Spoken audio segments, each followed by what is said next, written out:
सारे हाथ पकड़कर। कुछ नहीं बचा अब हमारे जीवन में। जीने के लिए मजबूरन हमें ये कदम उठाने ही पड़ेगा। हाँ माँ जी, आखिर ये भी कितना परेशान होंगे और मेरे मासूम बच्चे उनकी भूख कैसे मिटाएं? इसीलिए हमें इस कदम को उठाना ही होगा।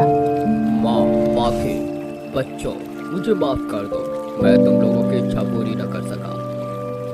गरीबी हम पर इतनी हावी हो गई कि हमें आत्महत्या करनी होगी। हम सब अपनी जान दे देंगे इस नदी में कूदकर। ये कहते ही गरीब लाचार परिवार नदी में कूदकर अपनी जान दे देता है। आखिर आगे क्या होगा, कहानी में जानने के लिए बने रहिए। अपनी जान देने के बाद वो गरीब परिवार भूत और चुड़ैल बन जाते हैं और कहते हैं, लगता है मरने के बाद हमें भूत और चुड़ैल का जीवन मिला है और शायद इस नदी के अंदर ही अब हमें रहना होगा। हाँ माँ, अब हम यहीं रहेंगे। मम्मी पापा, मुझे और निधि को बहुत भूख लग रही है, कुछ करो ना। इतने में निधि मछलियों को पकड़कर खा जाती है। उसे देखकर विक्रम भी ऐसा ही करता है और भूतिया परिवार भी कुछ दिनों तक नदी के अंदर के जीव जंतु ही खा जाते हैं। फिर एक बार नदी के किनारे कुछ लोग नाव में बैठकर घूमने आते हैं। अरे यार, आज बड़े टाइम बाद हमें फिशिंग करने का टाइम मिला है। देखते हैं हम दोनों में से कौन सबसे ज्यादा फिशिंग करता है। हाँ, देख ले कौन सबसे ज्यादा फिशिंग करेगा। दोनों नाव में बैठकर अपनी फिशिंग रॉड फेंकते हैं मछली को पकड़ने के लिए, लेकिन वो कांटा चुड़ैल के दोनों बच्चों के कपड़ों में फंस जाता है और वो कहते हैं, माँ माँ बचाओ, देखो ना माँ क्या हो गया है। मम्मी पापा जल्दी से बचाइए, कोई हमें ऊपर खींच रहा है। इन इंसानों की इतनी हिम्मत कि मेरे बच्चों को उन्होंने परेशान करने की कोशिश की। अब मैं इन्हें जिंदा नहीं छोड़ूंगी। चैन से ये लोग हमें नदी के अंदर भी नहीं जीने दे सकते। चलो इन लोगों को ही आज हम अपना चारा बनाएंगे। ये कहते ही दोनों भूतिया पति पत्नी अपने बच्चों के कपड़ों में से उस कांटे को निकालकर उसे अंदर की ओर खींचते हैं। दोनों लड़के नाव से गिरकर अंदर आ जाते हैं। वो ठीक से सांस नहीं ले पाते। इतने में चुड़ैल और भूत उनका गला पकड़ लेते हैं और कहते हैं, मेरे बच्चे को परेशान किया तुमने, मेरे बच्चे को खाना चाहते हो तुम मछली समझकर, अब हम तुम्हें खाएंगे। बहुत भारी पड़ेगा तुम दोनों को। चुड़ैल, अरे इस नदी के अंदर तो भूत और चुड़ैल है, अरे बचाओ हमें कोई। हमें नहीं छोड़ रहे हैं मोहन, ये हमें नहीं छोड़ रहे। अब हम क्या करेंगे, कोई बचाओ हमें। दोनों लड़के चुड़ैल और भूत के चंगुल से निकलने की कोशिश करते हैं, पर वो दोनों ऐसा नहीं होने देते। कुछ ही सेकंड्स में भूत और चुड़ैल उनका गला दबाकर उन्हें मार देते हैं और उन्हें ले जाकर अपने भूतिया परिवार के साथ भोजन के रूप में उन दोनों को खा जाते हैं। तभी डकार लेकर सास कहती है, कैसा जीवन जीना पड़ रहा है कि इंसानों को ही हमें खाना पड़ रहा है। कोई बात नहीं, अब से यही हमारा खाना है। जो भी नदी किनारे आएगा उसे हम खा जाएंगे। एक एक करके जो भी उस नदी किनारे आता था, या बच्चे नहाने खेलने कूदने आते थे, औरतें कपड़े धोने आती थी, वो भूतिया परिवार उन सभी को अपनी ओर नदी के अंदर लाकर उन्हें मारकर खा जाया करता। इस तरह नदी में बसे भूतिया परिवार को 2 महीने बीत जाते हैं। गांव के लोग चिंता में आ जाते हैं क्योंकि अब उनके परिवार के सदस्य धीरे धीरे कम होते जा रहे थे। एक शाम मोहिनी डर कर अपने तांत्रिक पति के साथ वहां जाती है। नहीं, मुझे बहुत डर लग रहा है, आप यहाँ क्यों लाए हो? आज उन लोगों को मैं पकड़ लूंगा जो भी ये सब कर रहा है। ये कहकर तांत्रिक पानी में एक पत्थर फेंकता है, जिससे मंजरी चुड़ैल क्रोध में आकर बाहर आती है। कौन है? कौन है यहाँ?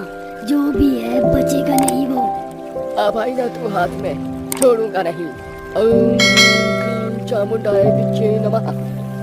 ऐसा कहकर तांत्रिक मंजरी चुड़ैल को वश में कर लेता है और बांध लेता है। तभी उसका बेटा अपनी माँ को अपनी पानी के अंदर ले जाता है। उसे पकड़ने के चक्कर में तांत्रिक भी पानी के अंदर आ जाता है। भूत कहता है, मेरी माँ को छोड़ो वरना तुम्हारे लिए अच्छा नहीं होगा। अच्छा तो तुम्हारे लिए नहीं होगा, एक मंत्र फूंकूंगा, पूरा परिवार मेरी चपेट में आ जाएगा। जल्दी से बताओ, क्यों लोगों को मारे जा रहे हो? क्यों इस नदी में रह रहे हो तुम? मैं बताती हूँ, पर मेरी माँ जी को छोड़ दो। दरअसल हम बहुत गरीब थे। जब हमारा कहीं से भी कुछ गुजारा नहीं हुआ तो हमने इस नदी में कूदकर अपनी आत्महत्या कर ली, जिसके बाद हम यमलोक पहुँच गए। पर यमलोक ने भी हमें वहाँ से बर्खास्त कर दिया। जिसके बाद हमने इस नदी को ही अपना घर बना लिया। और जब हमें खाने के लिए कुछ भी नहीं मिला, बच्चे भूख से तड़पने लग गए, तो हमने जलीय जीवों को खाना शुरू किया और इंसानी लोगों को भी मार खाया। इससे ज्यादा और हम कर भी क्या सकते थे।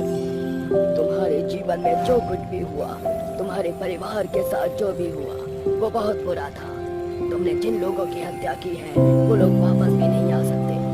देखो, मैं तुम्हें दो रास्ते देता हूँ। या तो तुम अपने परिवार के साथ बिना लोगों को मारे आ रहो, या फिर इस नदी से बाहर आकर रहो। तुम्हें जो भी जरूरतमंद चीजें चाहिए, वो हम तुम्हें देंगे। इस गांव वाले कभी तुम्हें कुछ नहीं कहेंगे। ठीक है, मेरी माँ को छोड़ो, मुझे थोड़ा सोचने का समय दो, मैं तुम्हें बता दूंगा। ठीक है, तब तक तुम्हारी चुड़ैल माँ मेरे कब्जे में है। जब निर्णय ले लो तो अपनी माँ को मेरी गिरफ्त से ले जाना। तभी वो तांत्रिक अपनी गुफा में उसकी चुड़ैल माँ को कैद कर लेता है। वो बहुत मजबूर होता है। तभी उसकी चुड़ैल पत्नी कहती है, सुनिए जी, हमें उस तांत्रिक की बात मान लेनी चाहिए, क्योंकि हमें ये सब क्या मिल रहा है। ठीक से बच्चे खाना भी नहीं खा पा रहे और इंसानों को मारना ठीक थोड़ी है। उन लोगों की बात मानकर हमें अपना नया घर बसाना चाहिए। वो लोग हमारी इसमें मदद करेंगे। अगर माँ जी को या हमारे बच्चे को कुछ हो गया तो हमारा क्या होगा। उनकी बात मान जाइए प्लीज। तुम बिल्कुल ठीक कहती हो, मुझे उन लोगों की बात मान लेनी चाहिए। इससे हमारा परिवार एक नई जिंदगी शुरू करेगा और हमें इस नदी में भी किसी से छुप कर नहीं रहना पड़ेगा। मैं माँ को लेने जा रहा हूँ, सारा सामान बांध लो, बच्चों के साथ बाहर चलो। निधि, विक्रम, बच्चों सामान बांध लो, अपना बैग ले लो। माँ, हम कहाँ जा रहे हैं? बेटा, हम पहले की तरह अपनी जिंदगी शुरू करने जा रहे हैं, चलो। देव की भूत अपनी पत्नी चुड़ैल और बच्चों समेत उस तांत्रिक के पास पहुंच जाती है और कहती है, प्लीज मेरी माँ जी को छोड़ दीजिए, हमने आपका फैसला मान लिया है।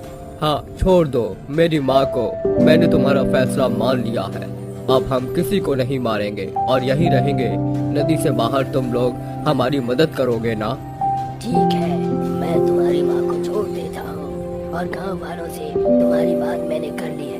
वो तुम्हारे परिवार को कोई नुकसान नहीं पहुँचाएंगे। तभी तांत्रिक उसकी चुड़ैल माँ को छोड़ देता है और गांव के किनारे पर वो भूतिया परिवार गांव वालों की मदद के सहारे खुशी